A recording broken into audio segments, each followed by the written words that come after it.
What we have here is, to me, the heart of it. It's the connection and what connection gives us. First thing I need is an attachment.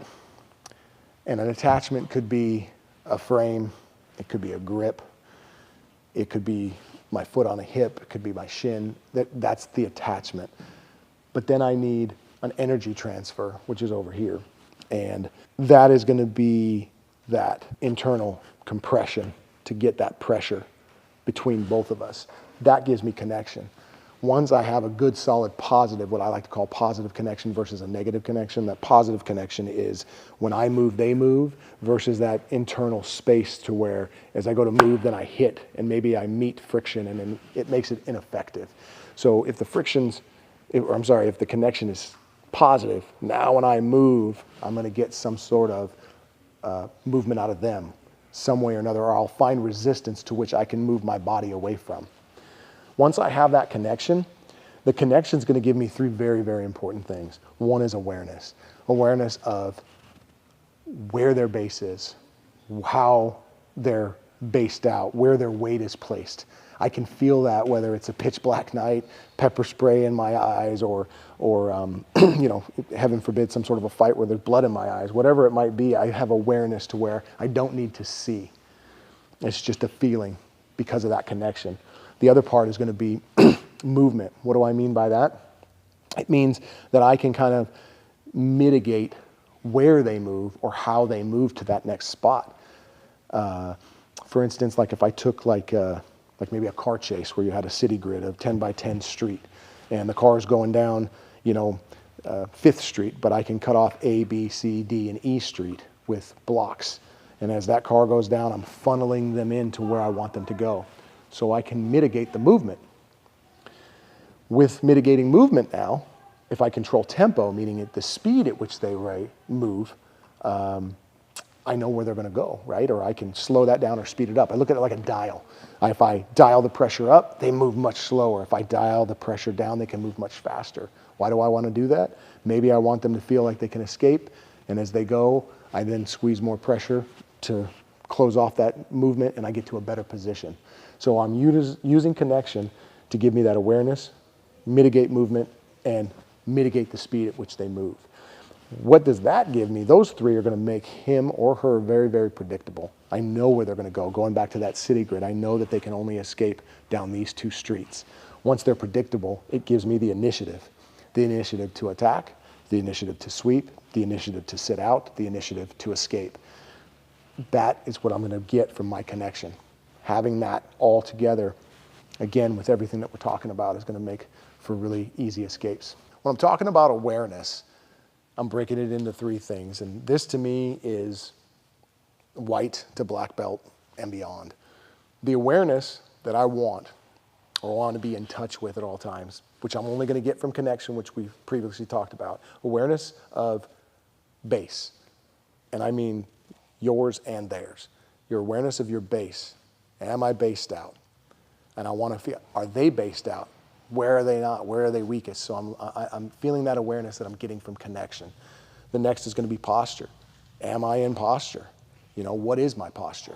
What is theirs? Am I getting them out of posture? Because it is that battle to break their posture down and them to break yours down. An example of that would be a ball and a board. The person on bottom wants to be a ball. The person on top wants to be a board. The person on top is trying to flatten the ball out. The person on bottom is usually trying to ball them up, maybe to sweep them or roll and get away. So that posture is super important. Can I flatten them out or can I ball them up? So I'm trying to win that battle of posture, okay? Finally is going to be the limbs. The limbs are obviously arms and legs to include your head. I want to be aware of where those limbs are and where they're connected, as well as what they're doing with their limbs. Can I trap that limb? Can I mitigate that limb? Yours and theirs. Awareness of all the three of those are going to be, again, key to making escapes happen. A breakdown of connection here is, escaping actually, is the three things that I need in my escaping are going to be the connection, which we've already went into, right? Then the posture of that ball and the board on bottom and top, and then the timing, which is most important. The drilling that we're going to give you is going to give you that timing. specifically the no hands drill, which we'll have a drill just for that. Working that alone is going to help you build that timing up.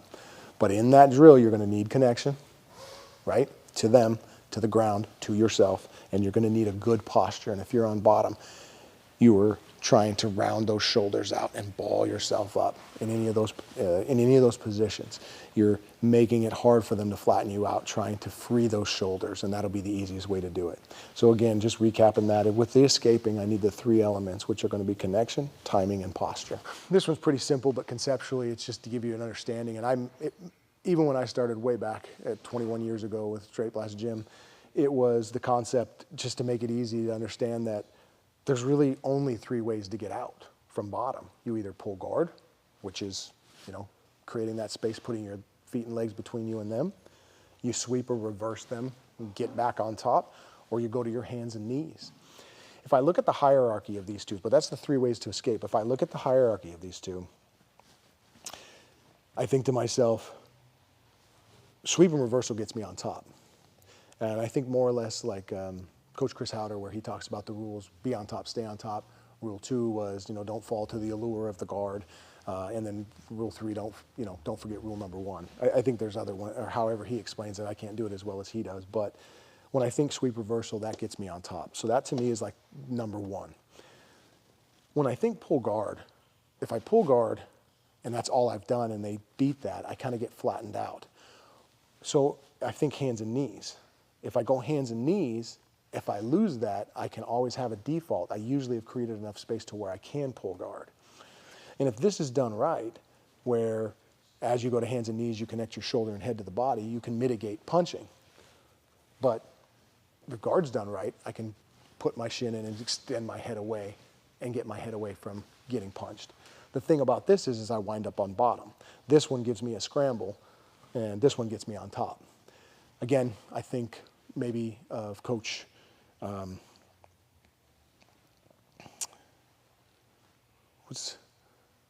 to think. Connor's coach. Kavanaugh, thank you. Goodness gracious, my brain's fried. Coach John Kavanaugh. Coach John Kavanaugh was giving like submission hierarchy. He says, number 1s are the ones that you don't lose position. Number 2s are to turn you into a scramble. And number 3s are you wind up in a worse position that you were in to begin with. So I look at that the same way. I look at this as number 1. I look at this as possibly 2 and 3. I don't know. I can switch the 2. Either way, something to think about, but the ways to escape are still going to be the same. You have 3 options, and there's multiple ways to do that. This is a big concept that I came up with where, and I'm sure maybe somebody else does it, but it's just about where my arms are in relation to being submitted or framing to get away. And so I came up with just quadrants. It was just an easy way to deal with it. If you took a vertical line and a horizontal line splitting my body, if you take the right arm, right as you put it at your shoulder, as it starts to go away from here, obviously it gets weaker. This is still stronger, obviously, than this, but much stronger over here and down here. If I move it over into quadrant 3, my elbow starts to get exposed. Same thing on this side. If I move this one over to quadrant 4, my elbow starts to get exposed. So it's me keeping the arms inside that torso so that I cannot get them, or limit the amount of them getting submitted. Finally, or next, would be my elbows. I'm thinking of like elbow drift. Chris Howder calls it elbow drift, but I don't want my elbows to go in front. I don't want them to go out, and I definitely don't want them to go back. So the idea of keeping my elbows to me.